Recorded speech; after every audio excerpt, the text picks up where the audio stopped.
25 የሚደርሱ ኦርቶዶክሳውያን ተገድለዋል። የበጎቻቸው መጥፋት፣ የበጎቻቸው መታረድ፣ የበጎቻቸው መሰደድ መንፈሳዊ ሰውን ያንገበግበዋል። በካህናት ቅጥር ላይ በተያዘ የሚፈጠሩ የሙስና ወንጀሎች አሉ። የኢትዮጵያ ቤተክርስቲያን ጳጳስ የላትም የሚል ሰው የመጣው ለምንድን ነው? አምና ከተገደለው ቁጥር በላይ ዘንድሮም እየተደገመ እንኳን ዝምታን ነው የሚመርጡት። ለሚመጣበት ችግር ደግሞ ምን አይነት ምላሽ መስጠት እንዳለበት እያስተማርነው ነው። ዘመን መዋጀት ሲባል ምን ማለት ነው? ከቀን አንድን ክርስቲያን እየገደልከው፣ ያጠፋኸው፣ ያሳደርከው ስትሄድ እዛ አካባቢ ያለውን ክርስቲያን ላታጣ የምትችልበት የብልሹ አሰራር መበራከቱ ራሱ የዘመኑን ያልዋጀ አሰራር ስርዓት ዳታቤዝ አለመዘርጋት ነው። አንድን ገበሬ በነገራችን ላይ ገጠር ያለን ገበሬ ቤቱን ካፈረስክበት፣ ንብረቱን ካወደምክ፣ በሬውን ካረድክበት ምን ሊሆን ይችላል? አርሲ ሽርካ እንኳን ብናነሳ ከ2016 ዓ.ም እስከ 2017 ባለው ከ115 በላይ ኦርቶዶክሳውያን ተገድለዋል። ስለዚህ ዘመንን መዋጀት እንደዚህ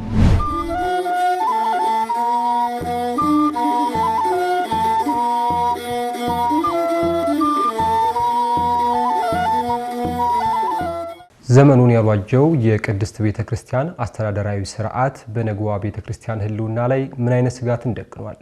ሰላም ጤና ይስጥልን የተወደዳችሁና የተከበራችሁ ተመልካቾቻችን፣ የወቅታዊ አምድ መርሃ ግብራችን ተጀምሯል። የዛሬው የወቅታዊ አምድ መርሃ ግብራችን እንግዲህ ትኩረት የሚያደርግበት ርዕሰ ጉዳይ በመግቢያ ላይ እንደነገርኳችሁ የቅድስት ቤተክርስቲያን መንፈሳዊ አገልግሎትም ይሁን በአስተዳደራዊ መዋቅር በኩል የምትሰጠው ግልጋሎት ዘመኑን አለመዋጀቱ ምን አይነት ተግዳሮትን እያጋጠማት እንደሚገኝ እንመለከታለን። ከዛ በተጨማሪ ደግሞ አንድ ተቋም ዘመኑን ዋጀ ሲባል ምን ነገሮችን ማካተት ይኖርበታል? ዘመኑን ዋጀ ሲባል ወይም ደግሞ ዘመኑ በሚፈልገው ጊዜና ቦታ ካልተገኘ አንድ ተቋም ምን አይነት ተግዳሮቶች ሊያጋጥሙት ይችላሉ? ከዛ ባለፈም ቅድስት ቤተክርስቲያን በአሁኑ ወቅት በተለያዩ አካባቢዎች እያጋጠሟት ያሉት ፈተናዎች ዘመኑን ካለመዋጀት የሚመነጩ ናቸው ወይንስ የሚሉትን የምንመለከት ይሆናል። በዚህ ጉዳይ ላይ እንግዲህ ምላሽ ሊሰጡን መምህር ዲያቆን ቴዎድሮስ አስማረን ጋብዘናል። እንግዳችን ፈቃደኛ ሆነው ሀሳቦትን ሊያካፍሉን ስለመጡ በልዑል እግዚአብሔር ስም ከልብ እናመሰግናለን። እሺ፣ እኔም ስለጋበዛችሁኝ በጣም አመሰግናለሁ። እግዚአብሔር ይስጥልኝ። መልካም። እንግዲህ በመግቢያ ላይ እንዳነሳሁት የምንመለከተው ርዕሰ ጉዳይ ዘመኑን መዋጀት ይሰኛልና ዘመን መዋጀት ሲባል እንግዲህ በጣም ሰፊ በሁለት ሀረጋት የተቃኘ ቢሆንም በውስጡ ግን በጣም ብዙ ዴፊኒሽን ሊሰጠው የሚችል በውስጡ በርካታ ነገሮችን የሚይዝ ሀረግ ነውና እንደው ዘመን መዋጀት ሲባል ምን ማለት ነው? አንድ ተቋም ዘመኑን ዋጀ ሲባልስ ምን አይነት ጉዳዮችን፣ ምን አይነት የአሰራር ዘዴዎችን አካቶ መያዝ አለበት ከሚለው እንጀምር እስኪ። በጣም ጥሩ። እሺ፣ እግዚአብሔር ይስጥልኝ፣ አመሰግናለሁ። እንግዲህ ዘመንን መዋጀት ወይም ዋጀ የሚለውን ቃል መጀመሪያ ምን ማለት እንደሆነ እሱን አይተን አብራርተን ብንሄድ ጥሩ ነው። እንግዲህ ዋጀ ገዛ ነው። ሐዋርያው ቅዱስ ጳውሎስ በሐዋርያ ሥራ ምዕራፍ 20 ከቁጥር 28 ላይ እግዚአብሔር በገዛ ደሙ የዋጃትን ቤተክርስቲያን ጠብቁ ይላል። ስለዚህ በደሙ የዋጃትን ማለት በደሙ የገዛትን ቤተክርስቲያን ጠብቁ ማለት ነው። ስለዚህ መዋጀት የሚለው ቃል መግዛት፣ አንድን ነገር አንተ በምትፈልገው መንገድ ማስኬድ ማለትን ያጠቃለለ ነው፣ የያዘ ነው ማለት ነው። እንግዲህ ከዚህ መጽሐፍ ቅዱሳዊ ሐሳብ እና ትርጓሜ ተነስተን ዘመንን መዋጀት ማለት ምን ማለት ነው የሚለውን ለመመለስ ዘመንን መግዛት ማለት ነው። ምን ማለት ነው? ዘመኑ እንደየጊዜው እና እንደየወቅቱ የሚፈልጋቸው ወቅታዊ ጉዳዮች አሉ። ስለዚህ ዘመኑ የሚፈልገውን ነገር ራሱ ጊዜው ወይም ደግሞ ሲቹዌሽኑ ሳይሆን የሚፈጥርልህ ወይም የሚሰጥህ አንተ ነህ። ዘመኑን አንተ በምትፈልገው መንገድ የምታስኬደው ወይም የምትገዛው ማለት ነው። ስለዚህ ዘመኑን እየገዛ ነው ወይ ወይም ደግሞ ዘመኑን እኛ በምንፈልገው መንገድ እያስኬድነው ነው ወይ ነው የሚሆነው ማለት ነው። አሁን የውይይታችን ሐሳብና ሂደት ማለት ነው። ስለዚህ ዘመን መዋጀት ማለት ዘመንን መግዛትና አንተ በምትፈልገው መንገድ ማስኬድ ማለት ነው እንጂ ዘመኑ በሚሰጥልህ ወይም ዘመኑ በሚፈቅደው መንገድ አብረህ መንጎድ ማለት አይደለም። አብረህ መንጎድ ወይም አብረህ ተከትለህ የምትሄድ ከሆነ ዘመኑ ነው እየገዛህ ያለው ማለት ነው። ዘመኑ ያመጣቸውን ቴክኖሎጂዎች፣ ዘመኑ ያመጣቸውን አሰራሮች፣ ዘመኑ ያመጣቸውን እሳቤዎች የተከተልክ የምትሄድ ከሆነ አንተ በዘመን ተገዝተሃል ማለት ነው። አንተ ዘመኑን ስትገዛው ወይም ደግሞ ቤተክርስቲያን ዘመኑን ወይም የቤተክርስቲያን አስተዳደር ዘመኑን ገዛው ስንል ግን እኛንን ዘመኑን የምንቆጣጠረው ማለት ነው። ስለዚህ ለዘመኑ እኛንን ሐሳብ የምንሰጠው፣ ለዘመኑ እኛንን አስተራር የምንሰጠው፣ ለዘመኑ እኛ ነን ሁኔታው መስመሮቹን የምናዘጋጅለት ማለት ነው። ስለዚህ ዘመንን መዋጀት እንደዚህ ነው። መልካም እንግዲህ እርስዎ እንደገለጹት ነው ዘመኑን መዋጀት ማለት እንግዲህ ዘመኑ ሲመጣ እየተከተሉ መሄድ ብቻ አይደለም፣ በውስጡ የሚካተቱ በርካታ ነገሮችን ይይዛል ማለት ነው። ዘመን መጣ ሲባል ደግሞ ዘመኑን መዋጀት ሲባልም ቴክኖሎጂ ያመጣቸውን ወይም ዘመኑ የፈጠራቸውን የቴክኖሎጂ ግብአቶችም እየተጠቀሙ ብቻ መሄድ አይደለም። ዘመኑ ከሚመጣበት ጊዜ ቀድመን መገኘት ስንችል ዘመኑን መዋጀት እንደሚል ይህን ዴፊኒሽን መውሰድ እንችላለንና እንግዲህ አንድ ተቋም ዘመኑን ዋጀ ልንልባቸው የምንችላቸው በርካታ መመዘኛዎች ይኖራሉ። ከዛ አንፃር እንግዲህ በቅዱሳን መጽሐፍትም እንደተገለጸው ቅዱስ ጳውሎስ በኤፌሶን ለሚኖሩ ሰዎች እንግዲህ ዘመኑን ዋጁ የሚለውን ነገር ሲያስተምር የነገራቸው ነገሮች አሉና ዘመኑን ለመዋጀት የሚመጣው ጊዜ ምን እንደሚመስል ከነገራቸው በኋላ ዘመኑን እንዴት መዋጀት አለባቸው የሚለውን ሲያስተምር ደግሞ ምንድነው ያላቸው? ዘመኑ መጪው ዘመን ክፉ እንደሚሆን ነግሯቸዋል፣ መጥፎ እንደሚሆን ነግሯቸዋል። ከዛ በኋላ በዛ ያንን ዘመን ደግሞ በምን ታሳልፉታላችሁ ሲል እንደ ጥበበኞች በጥበበኞች መንገድ በመመላለስ ልትኖሩ ይገባል ዘመኑን ዋጅታችሁ የሚል እናገኛለን። እና ከዚህ አንፃር ቅድስት ቤተክርስቲያን በየሰዓቱ በየጊዜያቱ ይህንን ቅዱስ ቃል መሰረት አድርጋ ታስተምራለች። ነገር ግን እሷ ከተመሰረተችበት እድሜ አንፃር ካላት እድሜ ጠገብነት አንፃር ይህንን እሷ እየተገበረችው ነው። ቅድስት ቤተክርስቲያን በምትሰጣቸው መንፈሳዊ አገልግሎቶች የሚሆኑ አስተዳደራዊ ስርዓቶች ዘመኑን ዋጅታለች ማለት ይቻላል? እንግዲህ ቤተክርስቲያን ዘመኑን ዋጅታለች ወይ ከሆነ ጥያቄው ዘመኑን ዴፊኒሽኑ ላይ የሚመለስ ነው ወይ? ምን ማለት ነው? ለዘመኑ ሐሳብ የምትሰጠው አንተ ነህ፣ ለምንሰራቸው ስራዎች ሐሳብ የምንሰጠው እኛ ነን። ያ ከሆነ ነው ዘመኑን እኛ እየመራ ነው ሊድ እያደረግ ነው ከሆነ አሁን ገጠሙን የምንላቸው ችግሮች እኮ መኖር አልነበረባቸው። ግልጽ ነው አይደለም?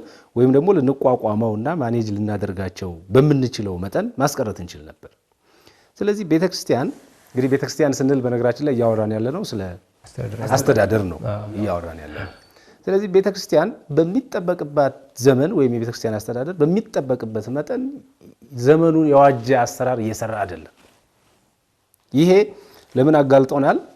አሁን ለምናያቸው በጣም መልቲፕል ለሆኑ መልቲፋክተራል ወይም ደግሞ ምንድነው ዘርፈ ብዙ ለሆኑ ችግሮች አጋልጦናል። ለምሳሌ የኛ ዘመንን አለመዋጀት እኮ በአህዛብ ወይም በሌሎች መጠቃት ብቻ አይደለም እኮ ራሱ ቤተክርስቲያን ምዕመናንን ይዛቸዋለች ወይ? ይሄ እኮ ራሱ ዘመንን ያለመዋጀት ችግር እኮ ነው።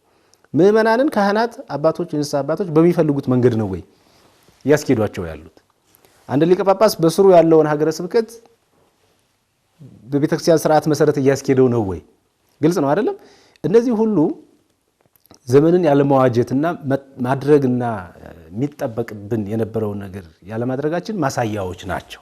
እንግዲህ የቤተክርስቲያንን አስተዳደር በብዙ መንገድ ነው የምናየው፣ ወይም ደግሞ የዘመንን አለመዋጀት በብዙ መንገድ ታየዋል። ለምሳሌ ዘመንን በኢኮኖሚ እኮ መዋጀት አለብህ። ኢኮኖሚካል አቅምህ ሀገርህን ወይም ደግሞ ማህበረሰብን በኢኮኖሚካል አቅም አንተ የምትመራው መሆን አለብህ። ግልጽ ነው አይደለም? ስለዚህ በኢኮኖሚካል አቅማችን እየመራ ነው ወይ ዘመኑ? የመጀመሪያው ማለት ነው። ሁለተኛው በትምህርት በኤዱኬሽን ኤንድ ትሬኒንግ እየመራ ነው ወይ? ህዝቡን ለወደፊት የሚመጣበትን ችግር ቀድመን እያሳሰብነው ነው? ለሚመጣበት ችግር ደግሞ ምን አይነት ምላሽ መስጠት እንዳለበት እያስተማርነው ነው? ህብረተሰቡ የቤተክርስቲያንን ድምጽ እየሰማ ነው ያለው? ይሄ እኮ የዘመንን አለመዋጀት መገለጫ መታያው እኮ ነው። አስተዳደራዊ ዘመኑን የዋጀ የሰው ሀብት አስተዳደር፣ የገንዘብ አስተዳደር፣ ይሄ ሪሶርስ የምንላቸው የነሱ አስተዳደራችን እኮ ትክክል ያልሆነው ዘመኑን ባለማዋጀታችን ነው። ስለዚህ ቤተክርስቲያን ዘመኑን ዋጅታለች ወይ ካል ቤተክርስቲያን ዘመኑን እየዋጀች አይደለም እየሄደች ያለችው። ለዚህ መገለጫ የሚሆኑት እንዳልኩ አሁን አንድ በአንድ ልናያቸው የምንችላቸው ዘርፈ ብዙ ችግሮች አሉ። መልካም በጥቂቱም ቢሆን አንስተውልኛል። እንግዲህ ቅድስት ቤተክርስቲያን ዘመኑን ካለመዋጀቷ በአስተዳደራዊ ስርዓቱ ማለታችን ነው ዘመኑን ካለመዋጀቷ የተነሳ በርካታ ችግሮች እያጋጠሟት ነው። ከነዚህም በዋናነት ጎልቶ የሚታየው ኦርቶዶክሳዊ ተኮር የሆኑ ጥቃቶች በተለይም በምዕመናኖቿ ላይ የሚደርሱት ጥቃቶች በርካታ ናቸው። እንግዲህ ስለ ጥቃቱ ካነሳን በተለይም ካለፉት ጥቂት ዓመታት ጀምሮ የማያባራ የኦርቶዶክሳውያን መከራ በተለይም በኦሮሚያ ክልል እየተከሰተ ይገኛል። በአርሲ ሽርካ እንኳን ብናነሳ ከ2016 ዓ.ም እስከ 2017 ባለው ከ115 በላይ ኦርቶዶክሳውያን ተገድለዋል። በ2015 እንግዲህ ወደ 3ኛው ወር በ2018 እንኳን 3ኛው ወር እያገባደድ እንገኛለን 25 የሚደርሱ ኦርቶዶክሳውያን ተገድለዋል። እንደዚህ አይነት ችግሮች ሁሉ የሚመነጩት የቤተክርስቲያን አስተዳደራዊ ስርዓት ዘመኑን ካለመዋጀቱ የተነሳ ነው። ምንም ጥርጥር የለውም። ነገር ግን የቅድስት ቤተክርስቲያን ምእመናን አማኞቿን ፕሮቴክት የማድረግ ኃላፊነት የተሰጠው ይህ አስተዳደር መዋቅር ግን ዘመኑን ባለመዋጀቱ ቤተክርስቲያን ምን እንድታጣ አድርጓታል። ምእመኖቿ አሁን ለምናያቸው እንግልቶች፣ ስቃዮች ውስጥ እንዲገቡ የቤተክርስቲያን መዋቅር የተሰናሰለ አለመሆኑ ዘመኑን አለመዋጀቱ እያስከፈላት ያለው ዋጋስ ምንድነው የሚለውን ደግሞ እናንሳ። በጣም ጥሩ። በእርግጥ እያስከፈለን ያለውን ዋጋ በትንሹም ቢሆን አሁን እያየነው ነው። በዚህ አንድ የሩሲያ ኦርቶዶክስ የነገረ መለኮት አዋቂ ይመስለኛል አንድ ይሄ ዘመንን አለመዋጀት የሚያመጣውን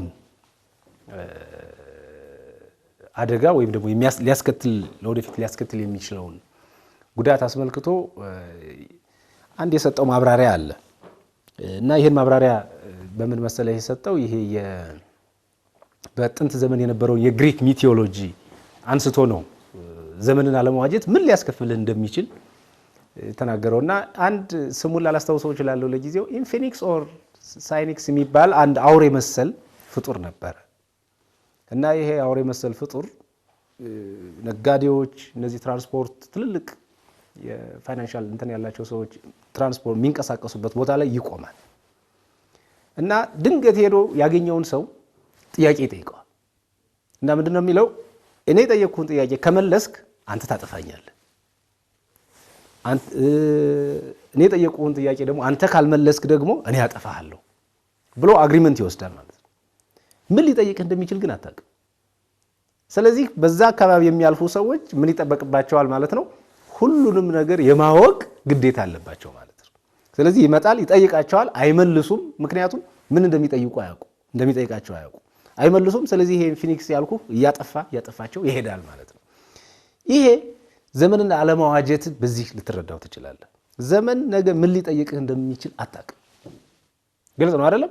አሁን ዘመኑ የኦርቶዶክሳውያንን ሕይወት ማሳጣት፣ ኢኮኖሚካሊ ማደሄት፣ ሀብት ንብረታቸውን ማጣት፣ ከሀገር መሰደድ፣ ብዙ አይነት ችግሮችን ነው እየሰጠን ያለው።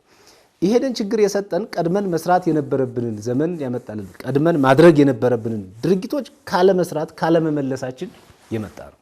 ስለዚህ ዘመንን አለመዋጀት ምንድነው የሚያመጣው ካልከኝ አሁን ባልኩ በመሰል ነው አውሬ መዋጥን ነው የሚያመጣው። ግልጽ ነው አይደለም? በምንድነው የምትዋጠው? አንደኛ አሁን ያለህን ህዝብ ልታጣው ትችላለህ። በነገራችን ላይ በኢትዮጵያ ቤተክርስቲያን ታሪክ እኮ ይሄ ገጥሟል። በነገራችን ላይ ብፁዕ አቡነ ጎርጎርዮስ በኢትዮጵያ ቤተክርስቲያን ታሪክ በሚል መጽሐፋቸው ይህንን አስቀምጠዋል። በኢትዮጵያ አብዛኛዎቹ የጠረፋማ ቦታዎች ላይ አሁን ያሉት ክርስቲያን ያልሆኑ ሰዎች የተፈጠሩት መቼ ነው? ከግራኝ አህመድ ወረራ በኋላ የኢትዮጵያ ቤተክርስቲያን አንሰራርታ ወደዚያ መድረስ ስላልቻለችና ስላላስተማረቻቸው የግራኝ ቅሪቶች አሁንም አሉ እዛ። ግልጽ ነው አይደለም? በዘመን የሚጠበቅብህን ማድረግ ያለብህን ነገር ማድረግ ካልቻል የመዋጥ ዕድል ይገጥማል። ስለዚህ ክርስቲያኖችን ልታጣ ትችላለህ። አርሲ ላይ የሆነ ያለው ነገር ምንድነው ማለት? ከቀን አንድን ክርስቲያን እየገደልከው ያጠፋው ያሳደርከው ስትሄድ እዛ አካባቢ ያለውን ክርስቲያን ላታጣ የምትችልበት ምክንያት ምንድነው? ስለዚህ የመጀመሪያው መዋጥ ይሄ ነው። ታጣ ትችላለህ ምእመናን። ሁለተኛ መዋጡ ኢኮኖሚካሊ አቅመቢስ ማድረግም ይሆናል። ግልጽ ነው አይደለም? የህንድ ቤተክርስቲያን፣ የሶሪያ ቤተክርስቲያን፣ የአርመን ቤተክርስቲያን፣ የግብጽ ቤተክርስቲያን በታሪካቸው የገጠማቸው ፈተና ይሄ ነው። በተለይ የህንድ ቤተክርስቲያን ትልቁ ችግሯ የነበረው ክርስቲያኖቹ ኢኮኖሚካሊ ድሆች ናቸው። ኢኮኖሚካሊ ድሆ የግብጽ ቤተክርስቲያን ኢኮኖሚካሊ ድሃ እንዲሆኑ ተደርጎባቸው ነበር። ወደ ኋላ ላይ ልናነሳው እንችላለን ይሄን። ነገር ግን እነሱ ምንድነው ያደረጉት? ይሄን የኢኮኖሚካል ድህነታቸውን ላይ አትኩረው በመስራት ገዳማቶቻቸው የፋብሪካ ባለቤቶች፣ የኢንዱስትሪ ባለቤቶች ሆነው የግብጽን የተወሰነ ፐርሰንት ኢኮኖሚ የሀገር ኢኮኖሚ የሚደግፉ ሆኑ ገዳማቶቹ ማለት ነው። ስለዚህ ኢኮኖሚካሊ ልትዋት ትችላለህ። የኢትዮጵያ ኦርቶዶክስ ተዋሕዶ ቤተክርስቲያን አማኞችን ኢኮኖሚካሊ ካሳደድካቸው ሀብታቸውን ንብረታቸውን አንድን ገበሬ በነገራችን ላይ ገጠር ያለን ገበሬ ቤቱን ካፈረስክበት ንብረቱን ካወደምክ በሬውን ካረድክበት ምን ሊሆን ይችላል? ኢኮኖሚካሊ ድሃ ታደርገዋለህ እና ኢኮኖሚካሊ ትዋጣለህ። ለምን መሰለህ እንደዚህ የምለው ማለት እኔ አንዳንዴ በጣም እንደው ጉዳዩ በጣም ያንገበግባል። እዚህ መሀል ከተማ ላይ ጉዳዩ ደርሶ ስላላየ ነው የሚታሰቡ የሚታቀዱ ነገሮችንም ደግሞ የመረዳት የማንበብ ይሄ ልምዱ ስለሌለን ነው እንጂ ሌሎቹ እኮ የሚሄዱበት ፍጥነት እኮ በጣም ያስደንቃል እኮ ኢኮኖሚካሊ ለመቆጣጠር የሚሄዱበት ፍጥነት ሸማቾች እንዳይቸገሩ ከአቅራቢያቸው ሱቅ ሃይማኖት ጠቅሰው ስም ጠቅሰው እንዲገዙ ይደረጋሉ እኮ ታውቃለህ አይደል? ስለዚህ ኢኮኖሚካሊ ትዋጣለህ ማለት ነው። ኢኮኖሚካሊ ድሃ የሆንክ በህርክ ቁጥር ተነግረህ ማትሰማ ትሆናለህ። ግልጽ ነው አይደለም? በሀገረ መንግስት ግንባታ ውስጥ በማህበረሰብ ግንባታ ውስጥ በኢኮኖሚካል ፓርቲሲፔሽን ውስጥ ማትሰማ ትሆናለህ። ይሄ መዋጥ ነው።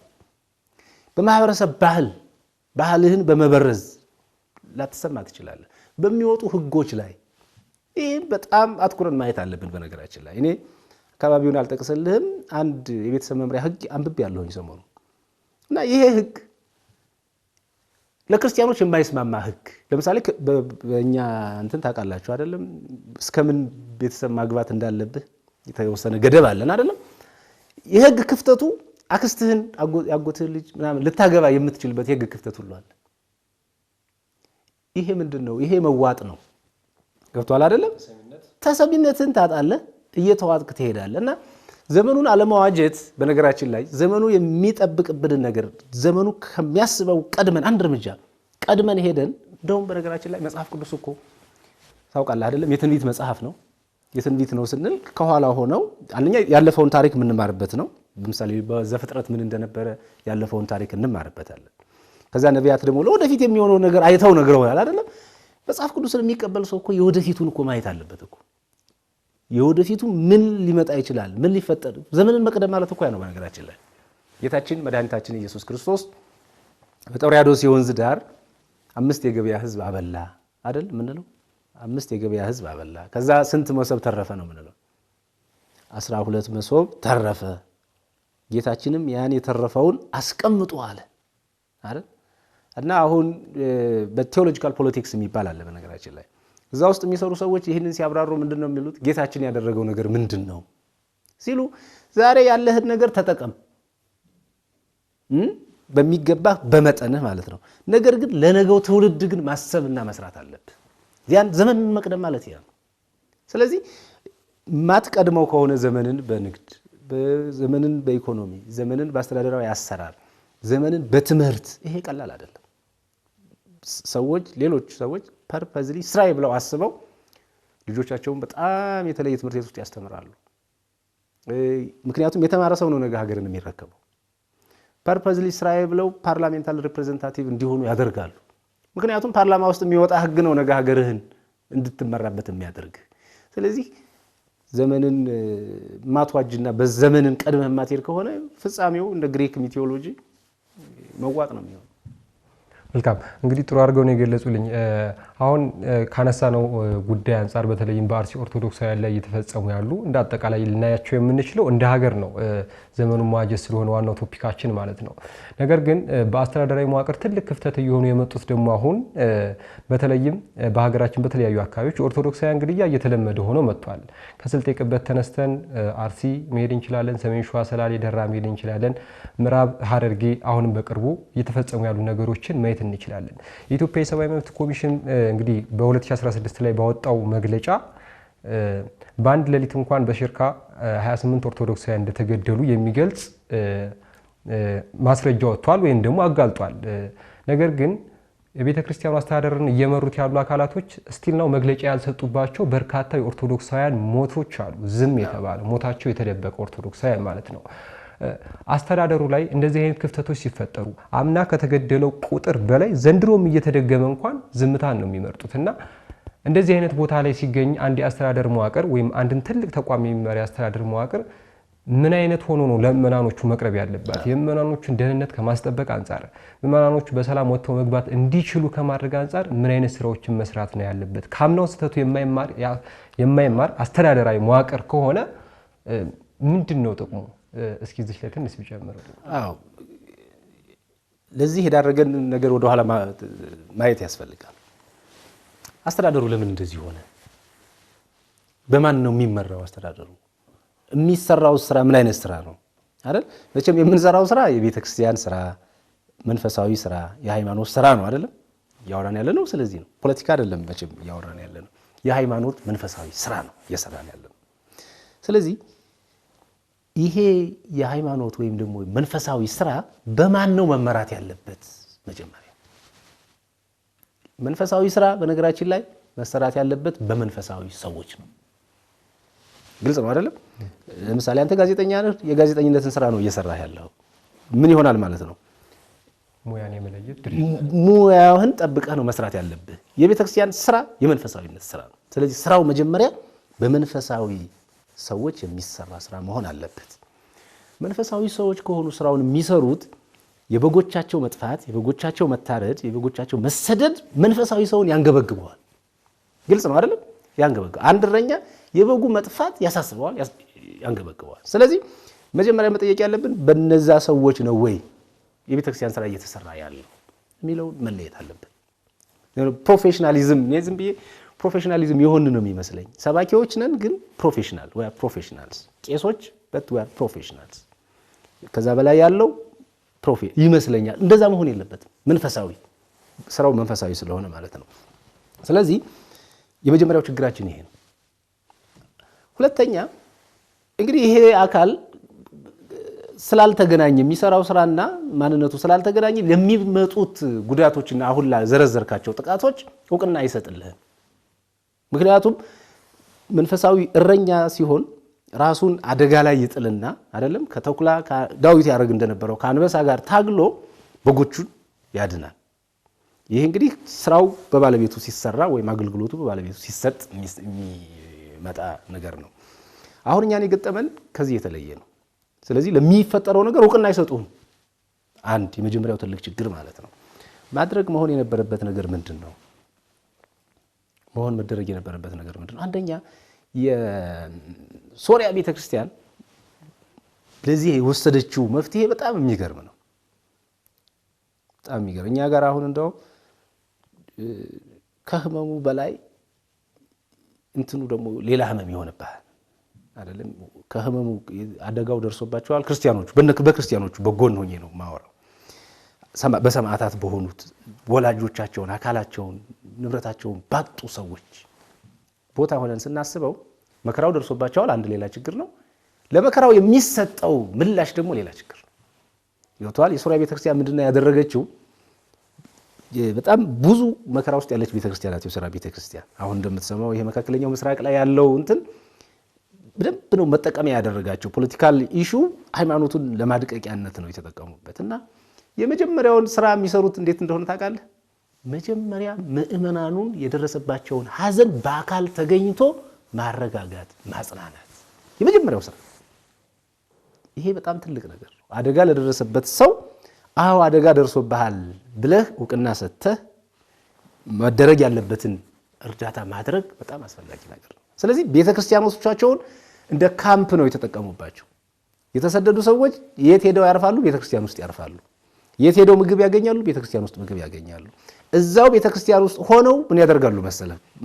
ይሄን የሚሰሩት በነገር ላይ አንድ ሊቀ ጳጳስ ወይ አንድ ካህን ተነስቶ አይደለም፣ ኢንዲቪጁዋል ስራ አይደለም። ይሄ እንደ መዋቅር ነው ይሄን የሚሰሩት። አሁን እኛ ጋር ልታይ ትችላለህ። አንድ ሊቀ ጳጳስ ሄዶ የሆነ ነገር ሊያደርግ ይችላል። ያ ግን የትም አያደርስም። እንደ መዋቅር ነው መስራት ያለብህ። እየተጠቃህ ያለው እኮ እንደ መዋቅር ነው አይደለም እንዴ? ምዕመናንን ከሌላ አካባቢ አምጥተው አሰባስበው አብረው እንዲቀድሱ አብረው እንዲቆርቡ ያደርጓቸዋል። አየሁ አይደለም? ይሄ ምን አይነት እንትን እንደሚሰጥህ። ይሄ ስሜት ደግሞ ምስጢራተ ቤተክርስቲያንን በመከራ ውስጥ አብረህ ስትቀበል የሃይማኖትህን ጥንካሬ ይጨምረዋል። የሶሪያ ቤተክርስቲያን እንዲህ ነው የምታደርገው። ዕለት ዕለት ሞት አለ፣ ዕለት ዕለት ስደት አለ፣ ዕለት ዕለት ቃጠሎ አለ። ነገር ግን ክርስቲያኖቹ አሉ። በጣም የሚገርም ነገር፣ ስንት ዓመት ሙሉ መከራ ተቀብለው አሉ እስካሁን። ለምን ካል መከራውን እንዲወዱት በዚያ መከራ ውስጥ ሆነው ክርስትናቸውን እንዲገልጹ ነው እየሆኑ ያሉት ማለት ነው። እኛ ጋር የገጠመን በተቃራኒ ምንድነው ያደረግናቸው? አንደኛ እውቅና ነፈግናቸው። ሞታቸውን ካራ በቃ እናውቀው ማለት የሁሉም ነው አልነው። የመጀመሪያው ትልቁ ህመም ይሄ ነው። ሁለተኛው እሺ በቃ ይሁን፣ ከዛ በኋላስ ምንድነው መደረግ ያለበት? ከዛ በኋላ እኮ ሄደህ እኮ ከሌላው አካባቢ ያለ ማህበረሰብ እኮ ሄዶ እኮ መጠየቅ አለበት እነዚህን ሰዎች አይደለም እንዴ? የተጎዱ አሉ፣ ባል ሚስት ልጅ የሞተባቸው ሰዎች ልቅሶ መደረስ አለባቸው እኮ። ማደሪያ ያጡ ሰዎች አሉ አይደለም እንዴ? የዕለት ምግብ ያጡ ሰዎች አሉ እኮ። እነዚህ ሰዎች መረዳት መታገዝ አለባቸው። ከዛ በኋላ ይሄን የምታደርገው ለምን ነው መሰለ? ይሄን የምታደርገው ክርስቲያኖቹ ተስፋ እንዳይቆርጡ ነው፣ ማንም የለንም እንዳይሉ ነው። ይሄን ካደረክ በኋላ ሌሎች ስራዎች ግን መቀጠል አለባቸው። አንደኛ ጉዳዩን ኦፊሻል አድርገህ የሚመለከተው አካል ይሄን ጉዳይ እንዲያስብበት ቢያንስ አስተዳደራዊ እርምጃ መጀመር አለበት አይደለም እንዴ? በዚህ አካባቢ ነገሌ በዚህ መንገድ በነገሌ ተገለዋል። ስለዚህ ሀገሪቱ መንግስት አላት አይደለም? ስለዚህ መንግስት እንዲያውቀው እና የህግ ሂደቶችን ማስጀመር ያስፈልጋል። ግልጽ ነው አይደለም? የህግ ሂደቶችን ማስጀመር አለበት የመጀመሪያው። ሁለተኛው ሌላው በክርስቲያኖች ዘንድ ይሄ የእውቀት ወይም ደግሞ ይሄ አንድ የሚያደርግ የጋራ አንደርስታንዲንግ ኮመን አንደርስታንዲንግ እንዲፈጠር ማድረግ አለበት። ቤተክርስቲያን ስደት እየገጠማት እንደሆነ፣ ቤተክርስቲያን ችግር እየገጠማት እንደሆነ የኔና ያንተ መረዳት የሌላው መረዳት እኩል ደረጃ ላይ እስኪመጣ መስራት አለብን። ገብቷል አይደለም? ለምንድን ነው እንደዛ የምናደርገው? ክርስቲያኖች ሆነን እንድንተሳሰብ ያደርጋል። እኩል ተጠቂዎች ነን የሚል ስሜት ይፈጥርብናል ማለት ነው። እኔ እዚህ አዲስ አበባ እየኖርኩኝ ሰላም ሆኜ አንድ አሁን የጠቀስነው የጥፋት ቦታ ያለበት ቦታ ላይ ያለ ክርስቲያን ግን የተጠቂነት ስሜት እየተሰማው ግን ሁላችንም አንዲት ቤተክርስቲያን ውስጥ ነን ማለት አንችልም። ስለዚህ ችግሩን ምን ማድረግ ያስፈልጋል ማለት ነው? የጋራ ችግር ማድረግ ያስፈልጋል እና እንደዚህ መታሰብ አለበት ብዬ አስባለሁ። መልካም። የተወደዳችሁና የተከበራችሁ ተመልካቾቻችን ከማህበረ ቅዱሳን ቴሌቪዥን እየተላለፈላችሁ የሚገኘው ሳምንታዊው የወቅታዊ አምድ መርሃ ግብራችን አሁንም እንደቀጠለ ነው። እንግዲህ መምህር ያነሳናቸው ጉዳዮች በጣም በርካታና ብዙ ሰዓት ሊያስወሩን የሚችሉ ጉዳዮች ናቸው። ከዚሁ ጋር ተያይዘን ከዘመናዊ አስተዳደር ወይንም ደግሞ ዘመኑ የዋጀ አስተዳደር ጋር ተከትለን ስንሄድ ልናገኘው የምንችለው ደግሞ ቤተክርስቲያኗን እንደ መዥገር ተጣብቆ እየበላት የሚገኘው ብልሹ አሰራር ነው። በተለይም እንደው በአዲስ አበባ ሀገረ ስብከት እንዲሆን ይችላል፣ በመላው ሀገረ ስብከት ማለት እንችላለን፣ ብልሹ አሰራር በቅድስት ቤተክርስቲያን ላይ አሁን በበርካታ መንገድ ተንሰራፍቶ የሚገኝበት ወቅት ላይ ነው ያለነው። ለዚህም እንደ ማሳየነት ብንጠቅስ እንኳን በአዲስ አበባ የሚፈጸሙ በርካታ የሙስና ወንጀሎችን ከቅድስት ቤተክርስቲያን ሃይማኖታዊ አስተምህሮ ጋር የማይሄዱ ማለት ነው። በካህናት ቅጥር ላይ በተያዘ የሚፈጠሩ የሙስና ወንጀሎች አሉ። በአንድ ደብር ውስጥ የሚፈጠር የካህናት ክምችትም ቁጥር ይኖራል። በዛ ላይ ደግሞ ቤተክርስቲያን ከመናን የሚሆን በተለያዩ አጋጣሚ ያገኘቻቸውን ገንዘቦች ኢንቨስት አድርጋ የገነባቻቸው ቤቶች ጭምር ያሉበት ሁኔታ የማይገባና ለተለያዩ ለሙስና ወንጀሎች ተጋላጭ ሆኑ ናቸው። ንብረቷ በስሟ ቢሆንም የሚጠቀምበት አካል ሌላ እየሆነ እየመጣ ነውና የብልሹ አሰራር መበራከቱ ራሱ የዘመኑ ያልዋጀ አሰራር ስርዓት ዳታቤዝ አለመዘርጋት ነው። ያላትን ንብረት አለማወቅ፣ ማዕከላዊ የሆነ አስተዳደር መዋቅር ባለመገንባቷ ምክንያት ወደፊትም ቀጣይ የሆነ ችግር እንዲፈጠርባት እያደረገ ነው። ከብልሹ አሰራር አንጻርስ እንዴት ነው ዘመኑን አለማዋጀት የሚታየው? በጣም ጥሩ። ይሄ መጀመሪያ አካባቢ ያነሳነውን ሐሳብ የሚያጠናክር ነው። ቤተክርስቲያን ዘመኑን መዋጀት ያለባት ዘርፈ ብዙ በሆነ መንገድ ነው። ግልጽ ነው አይደለም? አሁን ለምሳሌ ቀደም ብሎ እያሰቡ ምዕመናን እንዳይጠቁ ማድረግ፣ ምዕመናን የመጠበቅ ስራ አንድ ስራ ነው። ኢኮኖሚካሊ ምዕመናን ራሳቸውን እንዲያጠናክሩ ማድረግ፣ ቤተክርስቲያን ደግሞ ያላትን ሀብት ተጠቅማ ለምዕመናን የስራ ዕድል መፍጠር አንድ መንገድ ነው። ይህን ዘመኑን የምትቀድምበት መንገድ ነው። ከዛ ቀጥሎ ደግሞ አሁን ያነሳቸው የአስተዳደራዊ ጉዳዮች። በአስተዳደራዊ ጉዳይ በነገራችን ላይ ይህን ነገር በማውራታችን በጣም ማፈር አለብን። በነገራችን ላይ አይደል አሁን በእርግጥ እዚህ አዲስ አበባ የምንኖር ሰዎች እንደ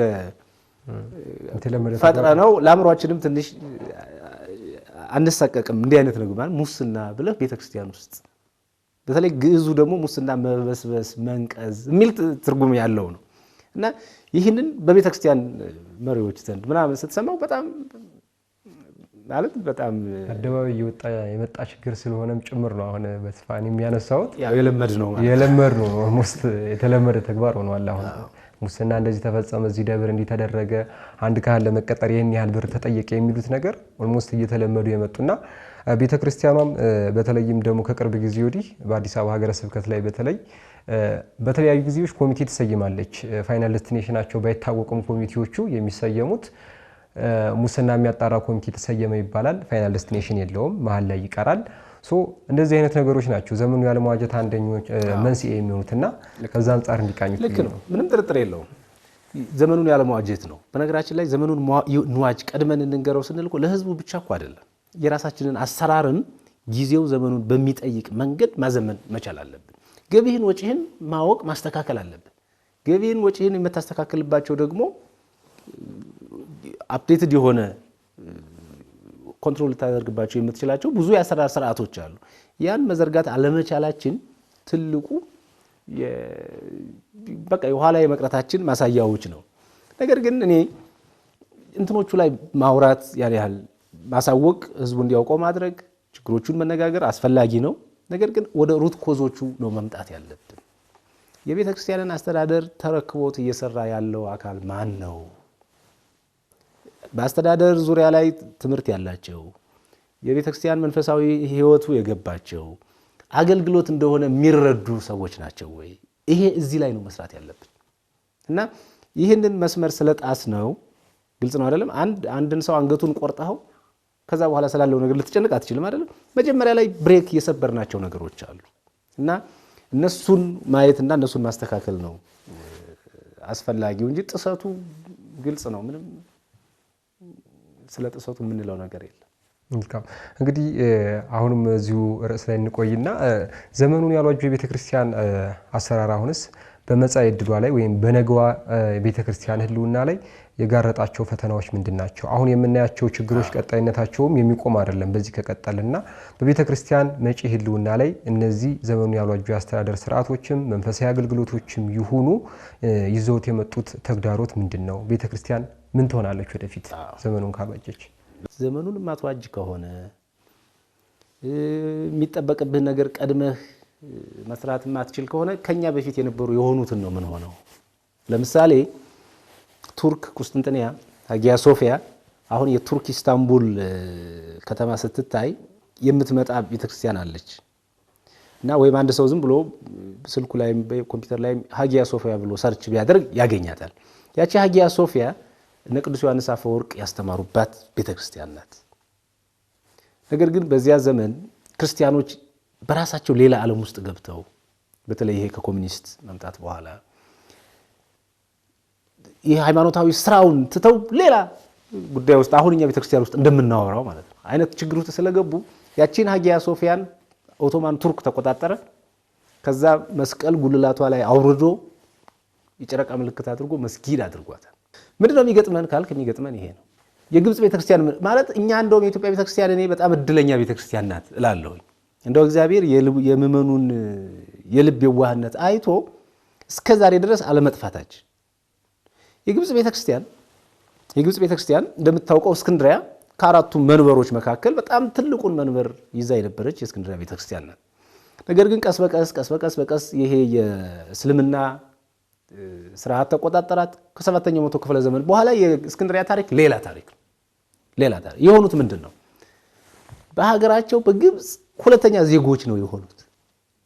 ምን ማለት ነው? ሁለተኛ ዜጋ ስትሆን የምታጣቸው ነገሮች አሉ። እንደውም ከዛ በኋላ አሁን አቡነ ሽኖዳ ከመጡ ከዛ ቀደም ያሉ ፓትርያርኮች ከመጡ በኋላ አንዳንድ ስራዎችን ሰርተው ወደ ሆነ ስቴብል ወደ መሆን ደረጃ መጥተዋል እንጂ ሁለተኛ ዜጋ ነበር የሆኑት። ስለዚህ በፈለጉት በራሳቸው ቋንቋ ሃይማኖታዊ ስርዓታቸውን መፈጸም አይችሉም ነበር። ሃይማኖታዊ ልብሳቸውን እንኳን መልበስ ይከለከሉ ነበር። ከዚያ ደግሞ በጣም የሚገርም ነገር ሁለተኛ ዜጋ ስለሆኑ ሀገሪቱ የሌሎች ስለሆነች እንደ መጻኢ እንደ ምንድነው ስሙ እንደ ስደተኛ እንደ መጻተኛ ግብር ይከፍላሉ በሀገራቸው ማለት ነው። በሀገራቸው ካህናት ዲያቆናት የሚሆኑ ከሆነ ደግሞ ለክህነታቸው ደግሞ ሌላ ግብር ይከፍላሉ። ግልጽ ነው አይደለም? ስለዚህ ሊመጣ ያለው ፈተና ወይም ችግር በጣም ብዙ ነው ከሌሎቹ ካየ ነው ማለት ነው። የሶሪያን ቤተክርስቲያን ብታይ የገጠማት ችግር በጣም ከባድ ችግር ነው። ስቲል የሶሪያ ቤተክርስቲያን አሁንም ትልቅ ፈተና ውስጥ ነው ያለችው። ነገር ግን ራሷን መግለጽ እንዳትችል የራሷን ትውፊታዊ ባህላዊ ነገሮችን ማንጸባረቅ እንዳትችል ሆና ነው ያለችው። የኢትዮጵያ ቤተክርስቲያን እንግዲህ ቅድም እንዳልኩት በምእመናን የልብ የዋህነት የኔ እንትን ነው ይሄ የኔ ሐሳብ ነው። ከዚህ የተነሳ ለክፉ ለምንለው ነገር እንደው አልተሰጠንም እስካሁን። ነገር ግን ይሄ ማለት ያ በዛ መንገድ ይቀጥላል ማለት አይደለም። ለምን መሰለህ እንደዚህ የምንለው ከጥቂት ዓመታት በፊት እስክንድሪያ ውስጥ የነበሩ ሰዎች በዓል ማክበርን ስለመከልከላቸው እናወራ ነበር። የግብጽ ቤተክርስቲያን የደመራ በዓላትን በውጭ በኩል ታከብር ነበር። የጥምቀት በዓልን እንደኛ አደባባይ ላይ እንደምናከብረው ታከብር ነበር። ሩሲያ እንዲህ አይነት ታሪክ ነበራት የሩሲያ ቤተክርስቲያን። ነገር ግን ኮሚኒስት ከመጣ በኋላ ምንድነው የሆኑት? ኮሚኒስት ከመጣ በኋላ ምንም አይነት ሃይማኖታዊ በዓላትን አታከብሩም። መነኮሳት ቢጫ መልበስ የለም፣ ጥቁር መልበስ የለም ተብሎ እንደማንኛውም ሰው ኖርማል ልብስ እንዲለብሱ ተገደው ነበር። ይህ በሩቅ ስንሰማው የነበረው ታሪክ ኢትዮጵያ ውስጥ እያየ ነው አሁን አይደለም እንዴ? አንዳንድ የኢትዮጵያ ክፍሎች እኮ ጥምቀትን ማክበር የማይቻልባቸው ጊዜዎች አሉ። ደመራን ማክበር የማይቻልባቸው ጊዜዎች አሉ። እንደውም እኔ አንድ ጊዜ የሆነ ዓመት ላይ ከ7 ዓመት በኋላ ኢትዮጵያ ውስጥ ማለት ነው ጥምቀትን ማክበር ተፈቀደልን እንኳን ደስ አላችሁ እየተባለ መልእክት ሲደርስ አይታችኋል? ምን ማለት ነው አሁን እሱ? ምን ማለት ነው? ከ7 ዓመት በኋላ ኢትዮጵያ ውስጥ ማክበር ስለተፈቀደልህ እንኳን ደስ አለ። ስለዚህ የሰው አእምሮ ሜንታሊቲው ምን ላይ ደርሷል ማለት ነው? በቃ መጠቃትህን አምነህ ተቀብለህ ትኖራለህ። ከዛ የሆነ አካል የሚሰጥህን የሚፈቅድልህን ነገር እንደ ስጦታ ትቆጥረዋለህ ማለት ነው። ሰው እንደ ስጦታ ቆጥረ ነው እንኳን ደስ አላችሁ ተባባልን ማለት ነው። ኢትዮጵያ ውስጥም ለወደፊት ሊመጣ ያለው ነገር እንዲህ አይነት ጉዳዮች ናቸው ሊመጡ። ኦርቶዶክሳዊ በመሆንህ የምታፍርበት ተቋም ወይም ገብተህ መስራት የማትችልበት ተቋም ነው እየመጣ ያለው እና ዘመኑን ዋጅተን ጠብቀን ማንሰራ ከሆነ ወጣቶቻችን የግብጽ ቤተክርስቲያን በጣም የጠቀማት ነገር ወጣቶቿን መያዝ መቻሏ ነው የጠቀማት።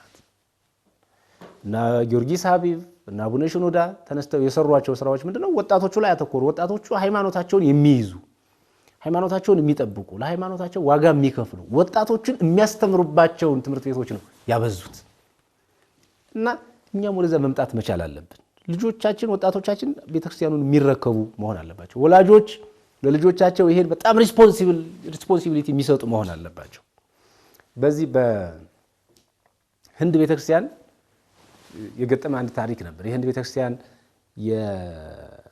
በውስጧ የተነሱ የተሐድሶና የፕሮቴስታንቲዝም እንቅስቃሴ የሚያደርጉ ሰዎች ተነስተው ቤተክርስቲያኑን ለሁለት ከፈሉት። ይሄ ማርቶማስ ቸርች የሚባል አሁን ህንድ ሀገር ውስጥም አለ እና የግብጽ ቤተክርስቲያን እንደምታውቁ ማን ነው የህንድ ቤተክርስቲያን ቅዱስ ቶማስ የመሰረታት ቤተክርስቲያን ናት። እና ከዛ ሐዋርያዊ ክትትል አስወጥተው ተሐድሶዎቹ ለሁለት ከፈሏት ቤተክርስቲያኗን እና በፍርድ ቤት አቀረቧቸው።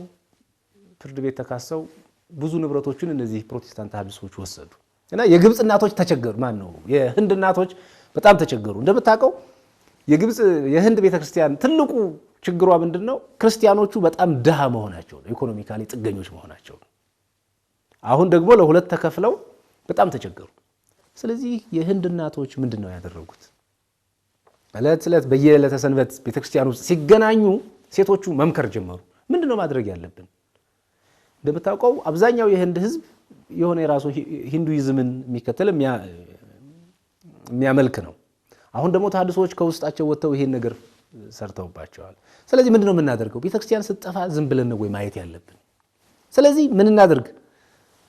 ማንኛውም ህንዳዊት ሴት ሩዝ በምትቀቀልበት ጊዜ እየቀነሰች እሁድ ወደ ቤተክርስቲያን እንድታመጣ ያን ሰብስበው ልጆቻቸውን ቁጭ አድርገው ሰንበት ትምህርት ቤት ውስጥ ማስተማር ጀመሩ። ለመምህራኖቻቸው መክፈል ጀመሩ። ካህናቶቻቸውን ደሞዝ መክፈል፣ ዲያቆናቶቻቸውን ደሞዝ መክፈል፣ መንፈሳዊ ኮሌጆችን መክፈል ጀመሩ። እንዲህ እያደረጉ ልጆቻቸውን አንተ የቶማስ ልጅ ነህ፣ ቶማስ የመሰከረውን እምነት መከተል አለብህ እያሉ ልጆቻቸው ላይ ሰሩ። ይሄን ቤተክርስቲያን ቁጥሯ ቢያንስም አሁን አለች።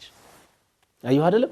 ስለዚህ መስራትና ማድረግ ያለብንን ነገር በጊዜው መስራት መቅደም ካልቻል ሊመጣ የሚችለው ነገር በጣም አሳሳቢ ከባድ ጉዳይ ነው የሚሆነው። መልካም እንግዲህ ይህን ሐሳብ ካነሳኑ እንግዲህ የቅድስት ቤተክርስቲያን መዋቅራዊ አስተዳደርን ካነሳኑ በጣም ሰፊ ነው፣ ብዙ ደቂቃና ብዙ ጊዜ የሚፈልግ ነው። ነገር ግን ቤተ ክህነቱ መስራት ያለባቸው ጉዳዮች በርካታ ነገሮች መስራት እንደሚጠበቅበት የሚጠቁሙ አመላካች ነገሮች አሉ። የምናያቸው ፈተናዎች ቤተክርስቲያኗ እያጋጠማት ያሉ የማያባሩ ፈተናዎች ዘመኑን ያለመዋጀት መንስኤ ናቸው ወይም ደግሞ በምክንያት የሚጠቀሱ ናቸውና ቤተክርስቲያን እንግዲህ በምትሰጠው መንፈሳዊ አገልግሎት ይሁን አስተዳደራዊ መዋቅር ዘመኑን ለመዋጀት ደግሞ ምንድነው ማድረግ ያለባትን ወደሚለው እንምጣ። ከምእመናን ምን ይጠበቃል? ከሚመለከተው ቤተክርስቲያን አካል ራስ ከምንለው ቅዱስ ሲኖዶስ ጀምሮ ምን አይነት ስራዎች መከናወን አለባቸው? አዎ በጣም ጥሩ ሐሳብ ነው ያነሳው። ሁሉም የየራሱን ድርሻ መውሰድ አለበት። አስተራራችን ግለሰባዊ መሆን የለበትም። ግልጽ ነው አይደል? ግለሰባዊ መሆን የለበትም ማለት ምንድነው? ለምሳሌ አንድ ቦታ ላይ ችግር ተፈጠረ። ለዛ ችግር የምንሰጠው ምላሽ እኔ ጉዳዩን ስለሰማሁት አንድ አባት ጉዳዩን ስለሰሙት በግላቸው የሚያደርጉት አይደለም መሆን ያለበት። መዋቅራዊ የሆነ አሰራርና አካሄድ መከተል አለብን። ከዚህ አንፃር እንግዲህ ከምእመናን የሚጠበቅ ድርሻ አለ። ከቤተክርስቲያን መምህራን የሚጠበቅ አለ። ከቤተክርስቲያን አባቶች ደግሞ የሚጠበቅ ድርሻ አለ። ከምእመናን ለመጀመር ምእመናን የቤተክርስቲያንን እንደ አይን ብሌን ማየት ይጠበቅባቸዋል። የቤተክርስቲያንን ድምጽ መስማት፣ ቤተክርስቲያንን መጠበቅ ማየት ያስፈልጋቸዋል። እያንዳንዱን አሁን ቅድም እንኳን አነሳን አይደለም? የቤተክርስቲያን አስተዳደራዊ ችግር፣ የሙስና ችግር ምናምን አለ። ሙስና ምን ባጥቢያ ላይ ሆኖ አይደል ሊፈጸም ይችላል። ስለዚህ ቤተክርስቲያን የምእመናን የቤተክርስቲያናቸውን ጉዳይ ዕለት ዕለት የሚከታተሉ መሆን አለባቸው። አሁን የኛ ቤተክርስቲያን ላይ በጣም የምታየውን ክፍተት ልንገር። ለምሳሌ የሪፖርት ጊዜ የሰበካ ጉባኤ ምርጫ ሲባል ምእመናንን አታገኛቸውም አይደለም? እንደውም በቃ ሌላ ይሄ ሰበካ ጉባኤ ስራ ነው፣ ይሄ አለቃ ስራ ነው ብለው ይተውሃል ማለት ነው። ነገር ግን የቤተክርስቲያን ጉዳይ የማንም አይደለም። የመጀመሪያ የምእመናን ነው። ስለዚህ ምእመናን የቤተክርስቲያናቸውን ጉዳይ ዕለት ዕለት መከታተል ይኖርባቸዋል። መስማት፣ ማየት፣ መጠየቅ፣ ገባ ብሎ ምን እናግዝ ምን እናድርግ ማለት ይጠበቅ እንደራሳቸው አድርገው ማየት አለባቸው። የመጀመሪያው። ሁለተኛው እንዲህ አይነት ችግሮች አሁን ምሳሌ የአርሲ ክርስቲያኖች የሚቀበሉትን መከራ በሌላም አካባቢ ያሉ የሚቀበሉትን መከራ አብሮ መካፈል ያስፈልጋል። አብረ የምትካፈለው ምናልባት ሄደህ ጉዳት ላይ ደርስብህ ይችላል። ግን እዚህ ሆነ ቅዱስ ጳውሎስ እንደሚለው የታሰሩትን እንደታሰራችሁ ሆናችሁ አስቡ ይላል አይደል? የታመመውን እንደታመመ ሆነ፣ የተራበውን እንደተራበ ሆነ ማሰብ ያስፈልጋል። እና እንዲህ አይነት አደጋ ደረሰባቸው ሲባል ክርስቲያኖች በሌላ ቦታ ያሉ እነሱን ሄዶ በህብረት ሆኖ ማየት መጠየቅ ያስፈልጋል፣ መርዳት ያስፈልጋል። ምክንያቱም በጣም ብዙ ነው። አንድ ሰው በነገር ላይ ከቤቱ ስታፈናቅለው የሚደርስበት ጉዳት በጣም ብዙ ሳይኮሎጂካል ጉዳት አለው፣ ኢኮኖሚካል ጉዳት አለው፣ የዕለት ምግብ የማግኘት ችግር አለው። ይህንን ክርስቲያኖች ማገዝ መቻል አለባቸው። አጥቢያቸው ላይ እኮ ብዙ የአዲስ አበባ ቤተክርስቲያናት በየአጥቢያቸው የጉዞ እንትን አላቸው አይደል? ይህ በዚህ አስተባባሪነት ይህን ማዕከል በማድረግ ሄዶ ማየት፣ ማጽናናት፣ መጠየቅ ከምእመናን ይጠበቃል። ሌላኛው እንደው ለመምህራን እንደዚህ አይነት ስራ ለሚሰሩ ሰዎች ደግሞ ዘመኑን የሚቀድም ትምህርት ማስተማር አለብን። ህዝቡን ቀድመን ማንቃት መቻል አለብን። ግልጽ ነው አይደለም? አሁንም ጉባኤዎቻችንን እየዘረጋን በምናገኛቸው መድረኮች ለምእመኑ ምንድነው የምንነግረው? እየሞተ ያለን ምእመንን ስለሞቱ ካልነገርከው እንዴት መጠንቀቅ እንዳለበት እንዴት መጠበቅ እንዳለበት ማስተማር መቻል አለብን። አሁን በነገራችን ላይ ስብከቶቻችን ጊዜውን የጠበቁ አይደሉ። በጣም ምእመናን እየተሰደዱ ምናምን ባሉበት ሰዓት እኛ ስለ እልልታ ጉባኤውን ስለማድመቅ ስለማያቋርጥ ጭብጨባ ነው ስቲል የምናወራው ማለት ነው። ስቲል የምናወራው አውደ ምሕረቶቻችንን ተመልከታቸው። አሁን አውደ ምሕረቶቻችን ስትመለከታቸው ጉባኤዎቻቸውን በሳቅ በቀልድ የሚሸፍኑ መምህራኖች እንዲሸፍኑላቸው ነው የሚፈልጉት በዚህ ጊዜም ማለት ነው። ስለዚህ መምህራን ቤተክርስቲያኒቱ መምህራን ወቅቱን የጠበቀ ህብረተሰቡን የሚያነቃ ለነገ ህብረተሰቡ እንዲጠነቀቅ የሚያደርግ ስራ እንዲሰራ ማድረግ በጣም ያስፈልጋል፣ ይጠበቅባቸዋል። በቤተክርስቲያን አባቶች በኩል ቅድም ያልኩ የኢንፊኒክሱን ታሪክ ነው ማመጣው። ለኢንፊኒክስ ጠይቆ ካልመለስክለት የሚውጥህ ራስህን ነው። መጀመሪያ የሚያጠፋ አንተን ነው ማለት ነው። ከዛ በኋላ ቀጣዩን ያጠፋል። ስለዚህ ወቅቱ የሚጠይቀንን ነገር እኛ ቀድመን ማሰብና መስራት ካልቻልን አይቀርም የሚመጣው ጉዳይ። አሁን እኮ ተፈጥሯል። ቤተክርስቲያን እኮ በግልጽ ካህናትን የሚሳደቡ ምእመናን ታያለ አይደል? በግልጽ ጳጳሳትን የሚሳደቡ በግልጽ ፓትርያርክ። ይሄ ከየት መጣ? ለምንድነው ፓትርያርክን የሚሳደብ ሰው ጳጳሳትን የሚሳደብ ሰው ወይም ደግሞ የኢትዮጵያ ቤተክርስቲያን ጳጳስ የላትም የሚል ሰው የመጣው ለምንድን ነው?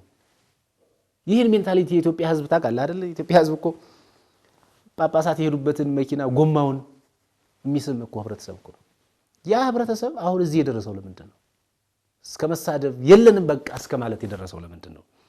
አልጠበቅነውም ማለት ነው። አጋልጠን ሰተነዋል ማለት ነው። ጉዳቱን አላየንለትም፣ አልተሰማንም ማለት ነው። ስለዚህ ይህን ማድረግ መቻል አለብን። ካልሆነ የመዋጡ ታሪክ ብዙም ሩቅ ላይ ሆን ይችላል።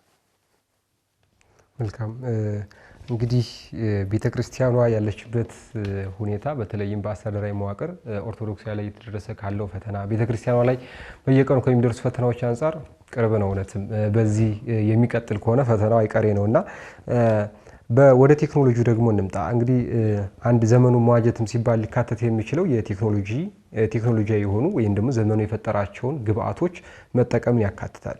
በምትሰጠው አስተዳደራዊ ይሁን መንፈሳዊ አገልግሎት ላይ ዘመኑ መዋጀት በተለይም እንደዚህ እንደ ብልሹ አሰራር የመሰሉትን ነገሮች ለማስቀረት ዘመኑ የፈጠራቸውን የቴክኖሎጂ ውጤቶች ዘመናዊ አሰራር መዋቅር መከተል ጠቀሜታቸው የጎላ እንደሆነ ይታመናል እና ከዛ አንፃር ዘመኑ የፈጠራቸውን ግብአቶች ከመጠቀም አንፃር ምን ይጠበቃል? በጣም ጥሩ። አሁን እንግዲህ አሁን ዘመኑ ሚዲያ በጣም ብዙ ስራ መስራት የሚችልበት ወቅት ስለሆነ ሚዲያውንም በዛው መጠን መጠቀም በሚዲያው ብዙ ህዝብን ተደራሽ ማድረግ በጣም ያስፈልጋል። ይሄ መቼም ስለዚህ አሁን ስለ ሚዲያ ጥቅም ለእናንተ ለሚዲያ ሰዎች መናገር አይጠበቅብኝም። ነገር ግን እንደው ሚዲያውን በዛ መጠን ነው የምንጠቀመው። ሚዲያውን ራሱ ገዝተነዋል። ዘመኑን መዋጀት እንዳልነው ሁሉ ሚዲያንም እኮ መዋጀት ያስፈልጋል። በሚዲያው ምንድነው እየሰራንበት ያለ ነው እያደረግንበት ዋጅተነዋል ወይ ዘመኑን? አንድ ምናልባት እንትኑ እንዳልሳሳት የግብጽ ወይ የሶሪያ ቤተክርስቲያን ይመስለኛል ካደረጉት ነገር አንዱ ምንድነው ሚዲያዎቻቸውን ለሚደርስባቸው መከራ መጠቀም ያደረጉት እና የሚደርስባቸውን መከራ መላው ዓለም እንዲያውቅላቸው ሚዲያውን ተጠቀሙበት ማለት ነው። እና በሚዲያዎቻቸው አማካኝነት በየትኛውም ዓለም ያሉ ክርስቲያኖች ኦርቶዶክሳውያን ችግራቸውን እንዲረዷቸውና በችግሮቻቸው ላይ እንዲተባበሩ አደረጓቸው። አሁን እንግዲህ መቼም እያወራን ያለነው አሁን ተቋማዊ ስለሆኑ ሚዲያዎች ይመስለኛል፣ ስለ ግል ሰዎች አይመስለኝም ማለት። ስለዚህ ተቋማዊ ሚዲያዎቻችን ይነግሩናል ወይ ሞታችንን? ይነግሩናል ወይ ስደቶቻችንን? የቤተክርስቲያኒቱ ሚዲያዎች የራሳቸው ሚዲያዎች ይነግሩናል ወይ?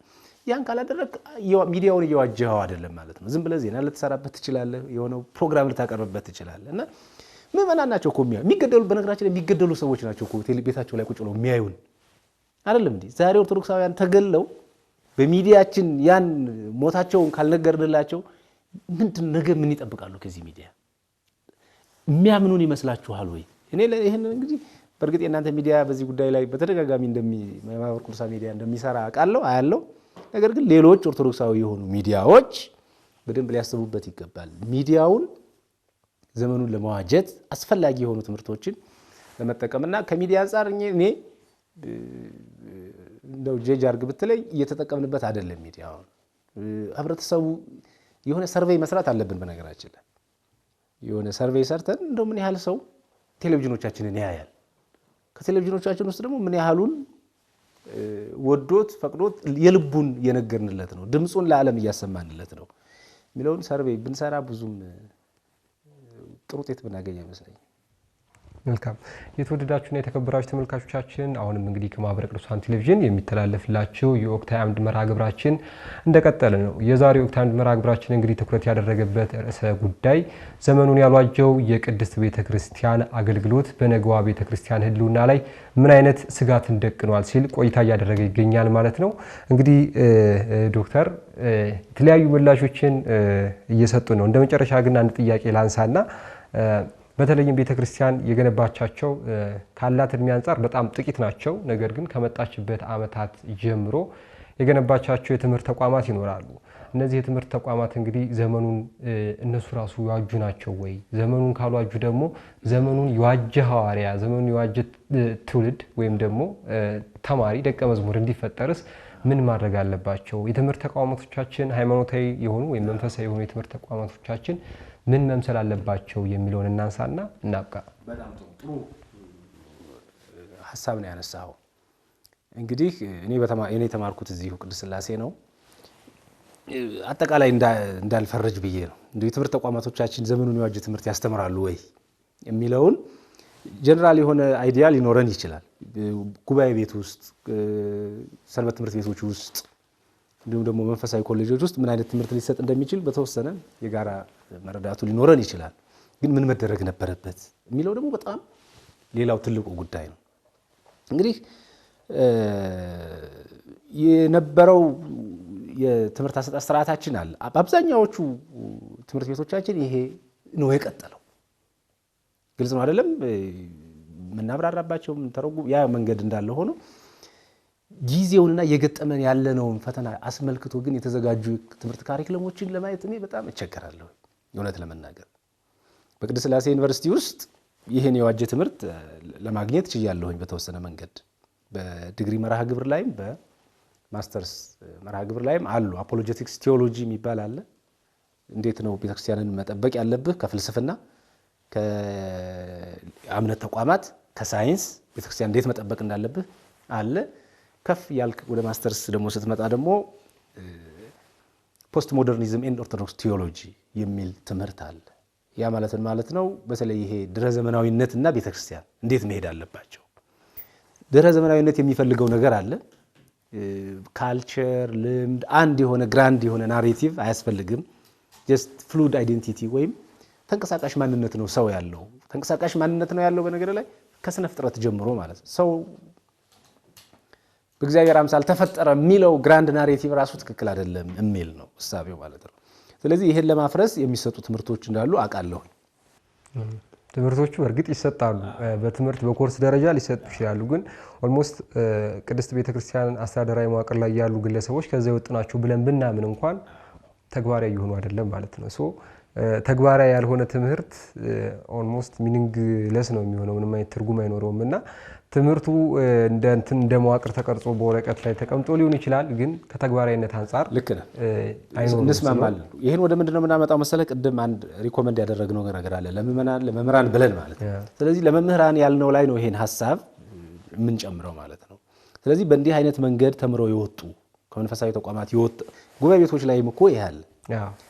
ግራኝ ያመጣው ዩኒት ጉዲት ያመጣችው አለ እኮ የትምህርት ተቋማት ይካተታሉ። ስለዚህ ማድረግ ያለብን ነገር ምንድን ነው? መምህራን የሚጠበቅባቸውን ድርሻ መወጣት አለባቸው ነው እያልን ያለነው። መምህራን ለምእመኑ የሚያስተምሩት ምንድን ነው? አሁንም ያንኑ የአብርሃምን ታሪክ ተርከን ብለን እምነታችሁን ጠብቁ ብቻ ብለን የምናልፍበት ጊዜ ነው ወይ? ለሚመጣው ትውልድ እንድናስብ የሚያደርገን ትምህርት እናስተምራቸዋለን ወይ? የቤተክርስቲያንን ስለመረከብ እናስተምራቸዋለን ወይ? ዘመኑ የሚፈልገውን ነገር ስለማሟላት እናስተምራቸዋለን ወይ? ይሄኛው የተቋማት ሳይሆን የግለሰቡ መምህራን ችግር ነው ሊሆን የሚችለው እና መሰራት አለበት። ምንም ጥርጥር የለው። ጉባኤዎቻችንን በነገራችን ላይ የአዲስ አበባ ጉባኤ ባዘቦት ቀን ሄዶ ማየት በጣም ጥሩ ነው። ባዘቦት ቀን እንደ ወራዊ ባህላት ምናምን ጠብቀን ምንሄድ ከሆነ እንደውም ተጽናንተን እንደምንመጣው ታውቃለህ አይደል? ምክንያቱም ዓመታዊ በዓል ከሆነ ምድሩ ጠጠር መጣያ ይጠፋበታል ምናምን ይሁንና እንዴ እንደው አልቀናል ይላሉ እንጂ አለን ብለህ ተስፋ ይዘን የምትመጣው። እስኪ በሌላ ባዘቦ ኖርማል በምንላቸው ቀን ሂድ። ምን አይነት መምህራን ነው የሚመደቡት ለማስተማር? ምዕመናንስ ይመጣሉ ወይ ብለህ ስጠይቅ በጣም ያሳስብሃል ማለት ነው። እና መምህራን በዚህ መንገድ ጉዳዩን ቢሸፍኑት፣ በሰንበት ትምህርት ቤቶቻችን፣ በሌሎች በጽዋ ማህበራት፣ በእነዚህ ጉዳዮች ላይ ግን ችግሩ ያለ ሁሉ አይመስልም። ቤተክርስቲያን አሁን የምንለው መከራ ችግር እየደረሰባት እንደሆነ አታይም፣ አትሰማም። በጣም ዝም ብለህ ከበሮ መተህ ዘምረህ እልል ብለህ በዓል አክብረህ ነው የምትመጣው። እና ቁጭ አድርጎ የሰንበት ትምህርት ቤት ወጣቶችን በዚህ መንገድ ማስተማር። ምክንያቱም የሰንበት ትምህርት ቤት ወጣቶች የሚሰሩት ስራ በጣም ብዙ ነው። ሄደው ወደ ማህበረሰቡ ይቀላቀላሉ። የማህበረሰቡ ልጆች ናቸው። ስለዚህ ቀጣዩንና የወደፊት የሚሆነውን ነገር ለነሱ ብናስተምር በጣም ጥሩ ነው፣ ጥሩ ውጤትም ይኖረዋል ብዬ አስባለሁ። መልካም። እንደው ቅድም በጥቂቱ አንስተነዋል፣ ግን ማንሳት ወይም የሚጨምሩት ሀሳብ ካለ በአህታ ቤተክርስቲያናት ተሞክሮ ላይ ያንን እንግዲህ ይህን መከራ አልደረሰባቸውም አንልም። እነሱን ዘመኑን እንግዲህ ቀድመውት አሁን ያሉበትን በኢኮኖሚም ይሁን በመንፈሳዊ አገልግሎት ያሉበትን ደረጃ እናውቃለን። አህታ ቤተክርስቲያን በተለይ የህንድ ኦርቶዶክስ ቤተክርስቲያን ያላት ተሞክሮ በርካታ በርካታ ነገሮች የሚያስገርሙ ነገሮችን ሰርታለች። በኢኮኖሚ ደረጃ በሀገሪቱ ትልቅ ኢንዱስትሪዎችን የምታንቀሳቅስም በገዳማት ስርዓቷም የተከበረች ቤተክርስቲያን ነችና እዛ ላይ እንደው የህንድ ጨምሮ የሌሎች አብያተ ክርስቲያናትም ተሞክሮ ሊሆን ይችላል እንዴት ያንን ችግር አልፎት እዚህ ደረሱት የሚለው ትንሽ ከጨመሩ የግብጽ ቤተክርስቲያን ይሄ አህዛብ የሚያደርሱባቸው መከራ አለ ሀገሩ ኦሬዲ ሌሎች ሆኗል ከነሱ አንፃር ቅድም ያጠቀስናቸው እንደ ሁለተኛ ዜጋ ተቆጥረው ሃይማኖታዊ ፕራክቲሳቸውን እንዳይገልጹ ልብሳቸውን የሚፈልጉትን እንዳይለብሱ እንደ ቋንቋቸውን ሁሉ እንዳይጠቀሙ ተከለከሉበት ጊዜ ነበር ከዚህ ሁሉ ይሄን ለመወጣት የሄዱባቸው መንገዶች አሉ አሁን አንተ እንዳነሳው ኢኮኖሚካሊ ራሳቸውን ችለው ስርዓተ መንግስቱን የሚደግፉ ሆኑ አንድ ገዳም ውስጥ ግብጽ ውስጥ አንድ ቤተክርስቲያን ከ20 ከ30 በላይ ፋብሪካ ይኖረዋል በጣም በርካታ የልማት ስራዎችን ይሰራሉ ስለዚህ ሀገራቸው የነሱም ሀገር እንደሆነ ለሀገራቸው መክፈል ማድረግ የሚገባቸውን ታክስ መወጣት የሚችሉ እንደሆኑ ማሳየት ቻሉ በዚህ ይሄ በጣም ትልቅ ሰክሰስ አምጥቶላቸው በራሳቸው ልጆችም ግብጻውያን ተፈትነዋል በነገር ላይ በራሳቸው መነኮሳት ካህናት በጣም ተፈትነዋል የግብጽ ቤተክርስቲያን ስለና አባንጦስ ስናወራለን ቀደምት ስላሉት መነኮሳት እንጂ በዚያው ልክ ደግሞ የግብጽ ቤት እንደ ግብጽ ቤተክርስቲያን በመነኮሳት የተፈተነ ያለ አይመስለኝ በመነኮሳት በጣም ነው የተፈተኑት በኋላና በነሽን ወዳ መተው ምንድነው ያደረጉት አንዳንድ ዶክመንተሪዎችም ላይ አሁን ይሄን ልታዩት ትችላላችሁ የግብጽ ቤተክርስቲያን ውስጥ መነኩሴ ከመጣ መነኩሴ በእጁ ገንዘብ አትሰጠው ይሄ ራሱ ማረፊያ ቤት ምናምን ታስተካክለለታለህ ገንዘብ ግን በእጁ አያገኝም ሀብት ንብረት የለውም መነኩሴ እንዲህ አይነት አሰራርን ሰርተው ሙስና የሚባለው ለማስቀረት ይችላል ተመልከት ከግብጽ ቤተክርስቲያን አሁን የምናገኘውን እንትን ይሄን ለማድረግ ግን የሰሯቸው ስራዎች አሉ ለምሳሌ ለአንድ መነኩሴ በእጁ ማትከፈለው ደሞዝ ከሌለው ያመጋገቡን የልብሱን የመኖሪያውን መጠለያውን ማስተካከል አለበት አይደለም ስለዚህ ገዳማቱ ይሄን ይችላሉ ማለት ነው ገዳማቱ እኛ ቤተክርስቲያን ላይ የገጠመን ችግር ምንድነው ያንዳንዱ መነኩሴ ወደ ከተማ ይመጣና ለራሱ ኑሮ ወይም ለቤተሰቦቹ ወደ ጎሚያ ገንዘብ ፈላጊ ይሆናል ስለዚህ ምንኩስናው ራሱ ሌላ የገቢ ምንጭ ይሆናል ማለት ነው እና የግብጽ ቤተክርስቲያን በእንዲህ አይነት መንገድ ለመነኮሳት ስርዓት በመስራት አስተዳደራዊ ስርዓት በመስራት አንድ መነኩሴ ግብጽ አይደለም ከተማ ውስጥ ገዳም ውስጥ ራሱ መነኩሴ ዝም ብለህ አታገኝ ለምሳሌ አንተ ወደ አንድ የግብጽ ገዳም ብትሄድ